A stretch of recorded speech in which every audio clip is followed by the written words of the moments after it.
தமிழகத்தினுடைய மிகச்சிறந்த சமூக ஆர்வலர்களை, மிகச்சிறந்த அரசியல் பங்களிப்பு செய்த ஆளுமைகளை எல்லாம் எஸ்டிபிஐ கட்சி தொடர்ந்து விருது வழங்கி கௌரவித்து வருகிறது. அந்த வகையில் இந்த வருடம் 2020 வருடத்திற்கான மிகச்சிறந்த ஆளுமைகளுக்கான விருதினை இப்பொழுது நாங்கள் வழங்கி கொண்டிருக்கிறோம். இந்த முறை எங்களது விருது குழுவானது கண்ணியத்திற்குரிய காயிதே மில்லத் விருதை மரியாதைக்குரிய மூத்த தமிழகத்தினுடைய அரசியல் தலைவர் மரியாதைக்குரிய தா பாண்டியன் அவர்களுக்கும், அதுபோல பெரியார் விருதை மூத்த தோழர் மதிப்பிற்குரிய தியாகு தோழர் அவர்களுக்கும், அம்பேத்கர் விருதினை மறைந்த TM உமர் ஃபாரூக் அவர்களுக்கும், கல்வி கண் திறந்த காமராஜர் விருதினை முன்னாள் சென்னை பல்கலைக்கழக துணைவேந்தர் பேராசிரியர் சாதிக் அவர்களுக்கும், பழனி பாபா விருதினை இந்திய யூனியன் முஸ்லீம் லீக் கட்சியைச் சேர்ந்த மாநில செயலாளர் காயல் மஹபூப் அவர்களுக்கும், அதுபோல கவிக்கோ விருதினை பேராசிரியர் திமு அப்துல் காதர் அவர்களுக்கும், நம்மாழ்வார் விருதினை கரூரைச் சேர்ந்த சகோதரி சரோஜா குமார் அவர்களுக்கும், அதுபோல அன்னை தெரசா விருதினை டிசம்பர் 3 இயக்கத்தினுடைய மாநிலத்தினுடைய தலைவர் பேராசிரியர் லயோலா கல்லூரியினுடைய பேராசிரியர் தோழர் தீபக் நாதன் ஆகியோருக்கும் எஸ்டிபிஐ கட்சி இந்த விருதினை வழங்கி கௌரவித்திருக்கிறது. இதுபோல தொடர்ந்து சமூகத்தினுடைய ஆளுமைகளை எஸ்டிபிஐ கட்சி தொடர்ந்து கௌரவிக்கும். இன்றைக்கு மத்தியிலே ஆண்டு கொண்டிருக்கிற மத்திய பாரதிய ஜனதா அரசு தொடர்ந்து மக்கள் விரோத சட்டங்களை, மக்கள் விரோத திட்டங்களை தொடர்ந்து முன்வைத்து வருகிறது. இந்த அரசை பொறுத்தவரை இந்த அரசுக்கு காதும் கண்ணும் கிடையாது. இந்த அரசுக்கு கண்ணும் காதும் இல்லை என்கின்ற காரணத்தினால் அவர்கள் நினைத்ததையெல்லாம் இந்த நாட்டில் நடத்திட வேண்டும் என்று துடிக்கிறார்கள். ஜனநாயகத்தினுடைய மாண்பினை சீர்குலைத்திருக்கிறார்கள். அவர்களது மமதையில் மிகப்பெரிய ஒரு அடியாக இன்றைக்கு டெல்லியிலே விவசாயிகள் வேளாண் சட்டங்களை வாபஸ் பெற வேண்டும் என்று கூறி 1.2 கோடி விவசாயிகள் இன்றைக்கு டெல்லியை முற்றுகையிட்டிருக்கிறார்கள். இவர்களை நீதிமன்றத்தின் மூலமாகவோ அல்லது சில சதி செயல்களின் மூலமாகவோ டெல்லியை விட்டு அப்புறப்படுத்திவிட மத்திய அரசு துடிக்கிறது. ஒருபொழுதும் ஜனநாயக விரோத நடவடிக்கைகளை, இந்த போராட்டங்களை முடக்குகின்ற நடவடிக்கையை மத்திய அரசு செய்துவிடக்கூடாது. ஐக்கிய நாடுகள் சபை உட்பட, கனடா உட்பட நாடுகள் ஆதரித்த இந்த போராட்டத்தினுடைய உண்மையை உணர்ந்து மத்திய அரசு இந்த 6 வருட காலங்களிலே கொண்டு வந்த அத்தனை மக்கள் விரோத, ஜனநாயக விரோத உட்பட, கனடா உட்பட நாடுகள் ஆதரித்த இந்த போராட்டத்தினுடைய உண்மையை உணர்ந்து மத்திய அரசு இந்த 6 வருட காலங்களிலே கொண்டு வந்த அத்தனை மக்கள் விரோத, ஜனநாயக விரோத, மத விரோத சட்டங்கள் அத்தனையும் உடனடியாக வாபஸ் பெற்றிட வேண்டும் என்று நாங்கள் கோரிக்கை விடுக்கிறோம். இல்லை என்றால் இந்த போராட்டங்கள் தொடர்ந்து நடைபெறும். எஸ்டிபிஐ கட்சி இந்த விவசாயிகளுடைய போராட்டத்திற்கு தொடர்ந்து ஆதரவளித்திருக்கிறது.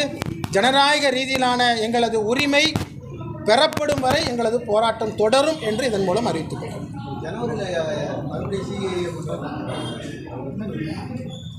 மோடியும் அமித்ஷாவும் என்னதான் நினைக்கிறாங்கன்னு தெரியல.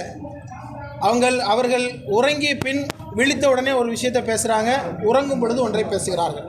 CAA என்பதும் NPR NRC என்பதும் இந்த நாட்டினுடைய ஜனநாயக விரோத சட்டங்கள், இந்த நாட்டுடைய அரசியலமைப்பு சட்டத்திற்கு எதிரான சட்டங்கள். அதை ஒருபொழுதும் அனுமதிக்க முடியாது என்று இந்தியாவில் 2வது சுதந்திர யுத்தம் கடந்த கொரோனாவிற்கு முன்பாக நடத்தப்பட்டது.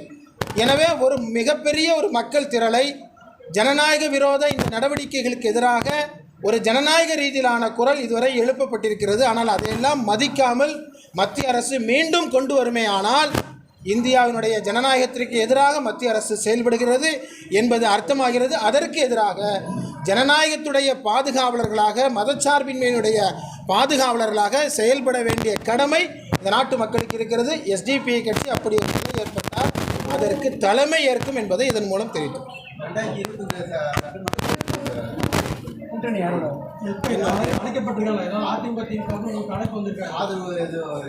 இப்போதைக்கு எஸ்டிபிஐ பொறுத்தவரை எந்த கூட்டணியிலும் இப்போ இல்லை.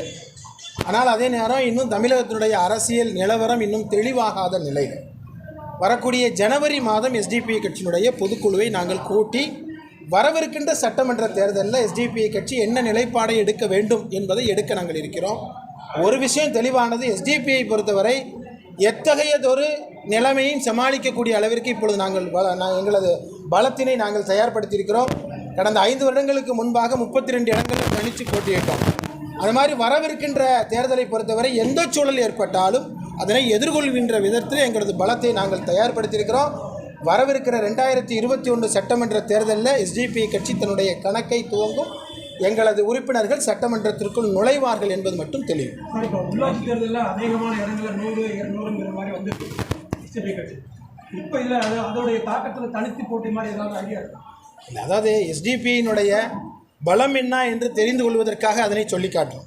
எஸ்டிபிஐ பொறுத்தவரை கடந்த சிஏஏ போராட்ட கோரிக்கைக்காக டிசம்பர் 3 இயக்கத்தோடு சேர்ந்து எஸ்டிபிஐ குரல் கொடுக்கும் என்கின்ற அந்த நம்பிக்கையோடு இந்த விருதுக்கும் என்னுடைய நன்றியை தெரிவித்து காங்கிரஸ் பெரிய இயக்கத்தின் மூலம் தனது அரசியல் வரவை பதிவு செய்தார்.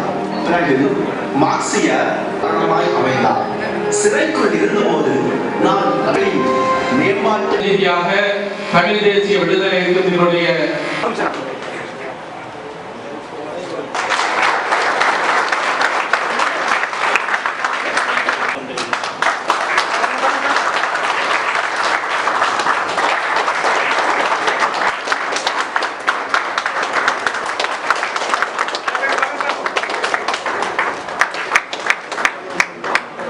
அவர்களிடமிருந்து விருதோடு பணமுடிப்பனை பெற்றுக்கொள்ள 50 ஆண்டுகளை கடந்த ஆண்டு நிறைவு செய்திருக்கிறார்.